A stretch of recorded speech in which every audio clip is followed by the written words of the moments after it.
What up? Dude, I had kind of a crazy day today, pretty rough breathing wise, and I had like an episode while I was in my chemistry lab tonight, and like I was totally fine when I was going in, I was fine when I got there, I'd been fine all day before that, and then about like 10, 20 minutes into starting the lab, I started getting like really dizzy and my chest was like heavy and I was breathing really fast and my heart was beating really fast and I was like, this is not normal. And my caregiver was with me and she was like asking if it was my blood sugar as I'm like drinking a sip of my Frappuccino. And I'm like, yeah, no, I don't think that's it. And there's like a ton of sugar in this. But I don't know, I think it was like, I have something called reactive airways. It's kind of an asthma related thing that's just a side effect of one of the many side effects of SMA. And so reactive airways just means like I can smell something or inhale something that causes my lungs to react, and that's what happens. And so looking back on it, I think that's probably what it was, but at the time I didn't know, and so I was just trying to work through it, and I'm super stubborn in situations like this because I don't want to like let my lungs win. I want to be the victor, the victorious one in this situation. And it's like, I came here to do a lab and I'm going to do it. If I die, I'm going to finish this lab. And so I stayed even though I'm like leaning back, like curled up in a ball, like hyperventilating in the corner. I stayed for like probably another half an hour. My teacher kept coming up to me, my professor. He's awesome and he's really nice, but he kept like, are you sure you want to be here? You don't have to. You can go home. We're not even going to finish this, and you got most of it done already. You can just copy the stuff you missed from somebody else. And I'm like, no, I'm fine. I'm totally fine. I'm just hyperventilating and I can't breathe, but I'm fine. I'm going to stay. And he's like, I'll let you decide what's best for you, but you can really, like, feel free to go home if that's what you want to do. And I stayed, and he came up to me like 2 or 3 more times. I think on the third time, my caregiver was like, yeah, I think you have a fever. And I was hot, but I think I was hot because I was like breathing so fast. It was like a workout. I was probably breathing like 60 breaths a minute. And she's like, I think you have a fever. Like, all right, I guess I'll go home fine. And he assured me that I wouldn't really miss anything and I'd be able to make it up on the next class. And so I was like, fine, I'll go.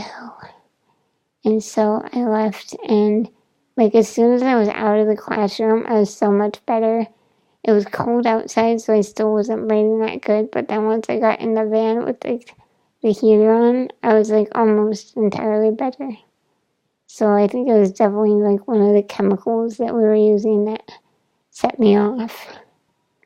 But all that like inspired me to make this video about school, because things like that, like these are like constant little hurdles that I deal with, like that are fine, like they're not terrible, like it's over now and it's fine, but it makes an impact on your life. And so all that is to say that like I'm 32 years old and I'm still in college and not even like at the university level.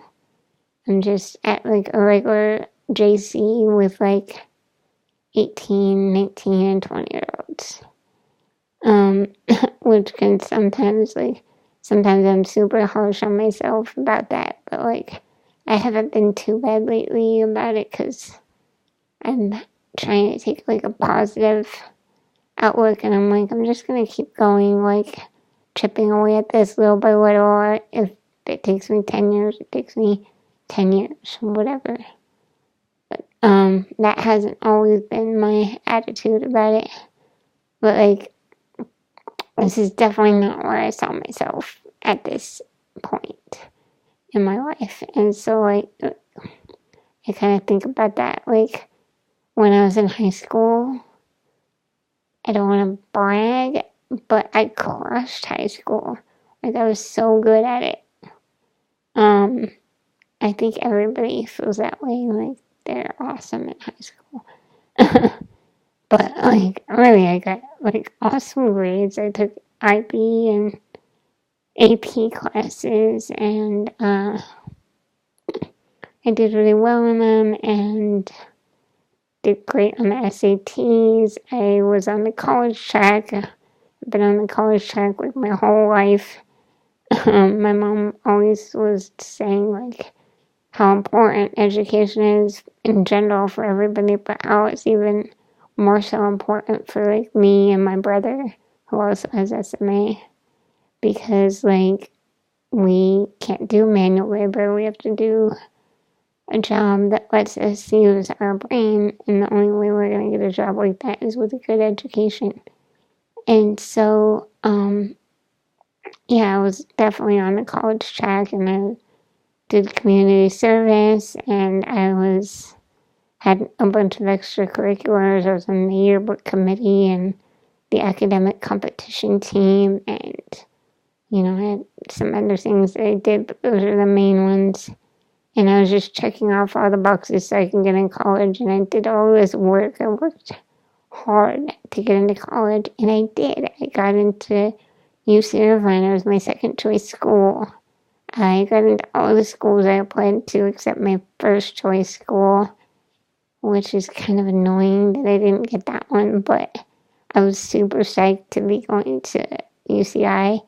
They had like a fantastic genetics program, and that's what I was going into, and I was super just thrilled to be there and to be accepted there. And all the planning that I had done to get there, all the work that I had done, never once did it cross my mind to like plan out logistically how is this going to work. Like, are you going to move out of your parents' house and move into the school?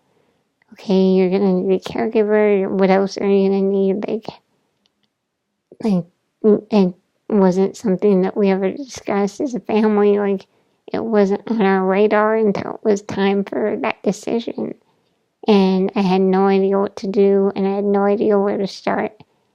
And on top of everything else, like, my parents were going through a gnarly, just nasty divorce at the time. And my dad bounced. Like, I can count just a handful of times that I've seen him since then. I haven't seen him like at all in like 12 years, and he was no help after that to my mom at all with me or my brother. And so I thought about just like staying living at home and driving up there. It's like an hour drive, driving there every day. But again, I didn't really have anybody that could take me, and I just didn't feel like there was enough time to work it out. And so I ended up not going, and I was so angry that I couldn't go. Like, I think I was more angry than I even realized at the time.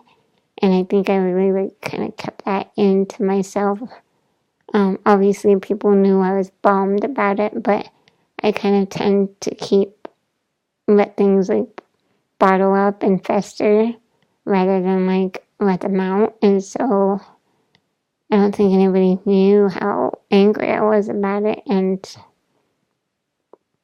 I don't know, I super blamed my parents. I was so mad that they didn't help me figure it out and that they couldn't parent me because they were so concerned with everything else. Like, I was just really angry about all of it.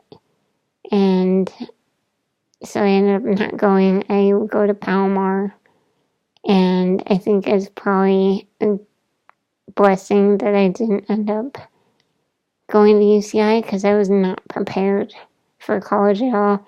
I was so naive. I think that I didn't even realize like how much like the school district, like the accommodations that they put into place. Like, I didn't realize how much that helped me succeed at school. Like, when I missed school in high school, they would send a tutor to, like, get my work and bring me the work and do it at home. And there was never a question if I was going to be able to make up work, like if I was in the hospital or something. And that's just not the case in the college situation. It's entirely on me to, like, make sure that all the teachers know what's going on and that I'm getting the work and that I have a teacher that will actually let me make up the work, because it's up to the individual, like, discretion of each professor to decide if they're gonna let you make up the work or not. And so some of them are not really willing to compromise or to bend the rules for you, and they think it's unfair for all the other students to allow you to make up work when they're not allowed to make up work. And it's just a whole thing that really caused me to do bad in college there. On top of that, like, I took a lot of classes in high school and I did fine. And so my first semester at Palomar, I think I took like 20 units. It's like 5 classes or something, which was less than what I was taking in high school, but it's ridiculous. Like, nobody takes 20 units. It's kind of crazy. And so I crashed and burned hard on that semester. And then subsequent semesters, I didn't do much better. And then ultimately, I was just so, like, discouraged and fed up with everything that I just decided school is not for me. And I spent some time, like, trying to get, like, just a regular job, something that I would be able to do, like, something that was on the computer or something like that. And, like, unfortunately, like, in society, in the real world, people don't like to hire people with disabilities. Like, I can't tell you how many interviews I sat through where it just was so clear that they were not going to hire me. And the reason was solely just because of the disability. And obviously that's not what they say, but they end up hiring someone that's not as qualified or whatever. It's just super discouraging. And so after doing that for a while, like, trying to get a regular job, and without a college degree, it wasn't happening for me. So I did nothing for, like, a long time. I tried to sell paintings, and I did a couple of things. I felt like my family wanted me to be in school, so I kind of took some classes here and there half-heartedly, and didn't do well in them probably.